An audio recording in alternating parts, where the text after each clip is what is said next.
All right, everybody. Thank you all so much for coming. We are really excited to have you. We, decided to do this about a week ago, and it's really, really encouraging to see this many people here. My name is Josh Pasek. I'm a professor in communication and media and political science, and I get to be the one to welcome all of you to tonight's teach-in. Today we are gathering to learn and to discuss at a historical moment. 60 years ago, this very semester, the first ever teach-in anywhere was hosted in this exact location. It was hosted in the 4 rooms right here. In March of 1965, members of the faculty called the students, not unlike what we did today, in another moment of national crisis, and in what started in many ways what we understand of the Vietnam War, the anti-war movement. That national realization in many ways continued to the present day. Since the presidential inauguration, only 3 weeks ago at this point, events in Washington, D.C. have been unfolding at an absurd rate. And it's been hard for everyone, including those of us who study it professionally, to keep up.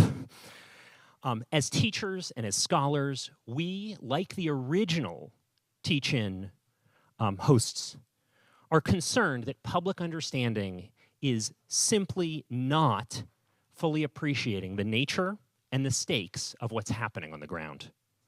We want to join in conversation with all of you about what's happening and to figure out how we can all collectively work together toward understanding what matters and toward figuring out how we all, both individually and potentially collectively, want to respond to that.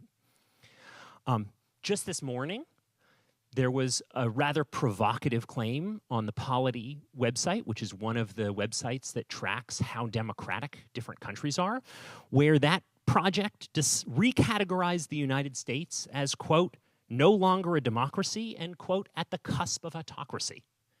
Is that correct? Is that a reasonable way to understand the state of things?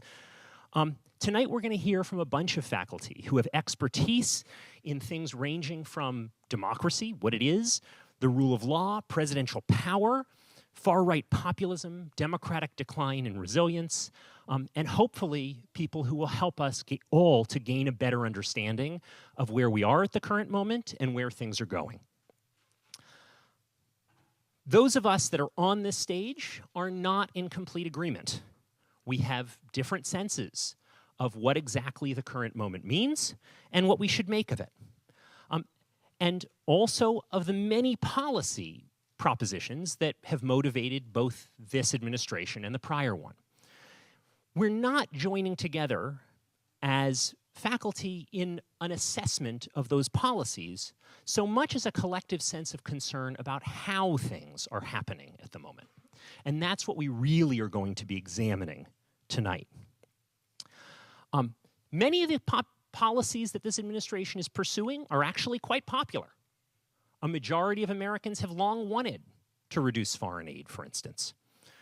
But the manner through which those policies are being enacted is abnormal. And that is, I think, a much more motivational piece for trying to understand what this current moment means.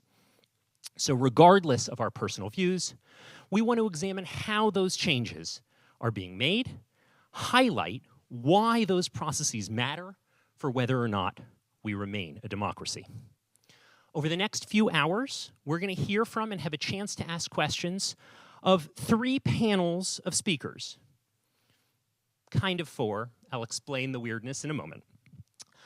The first is really going to be 2 separate mini panels that combine to one, discussing executive power and the rule of law.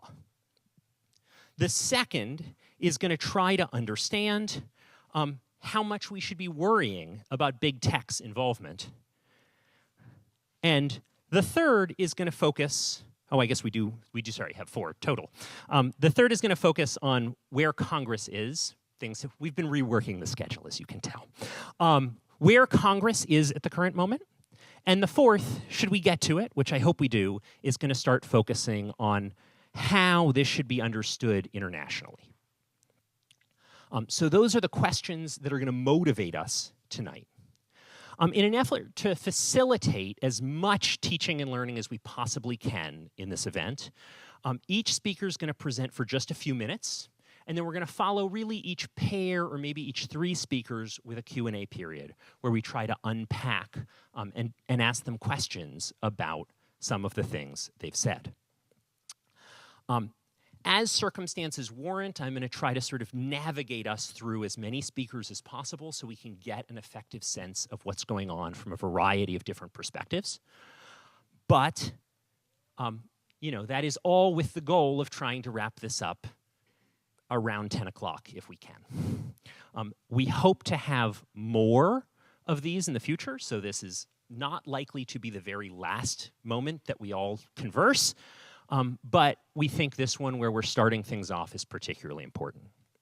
A couple important notes. As we do go through the teach out, there are multiple ways to ask questions. One is to raise your hand and hope that a mic comes to you and ask it.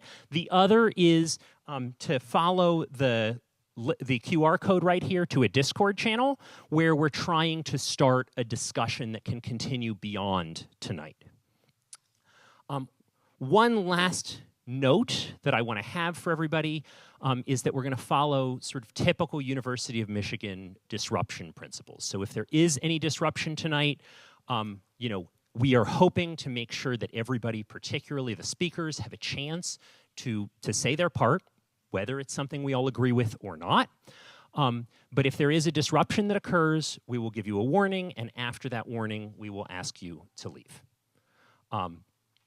So those are our sort of standards for the night. At this point, I get to turn it over to our first panel. And our first panel is titled Constitutional Crisis, Executive Power, and the Rule of Law. And we're starting off with Professor Kenny Lawanda.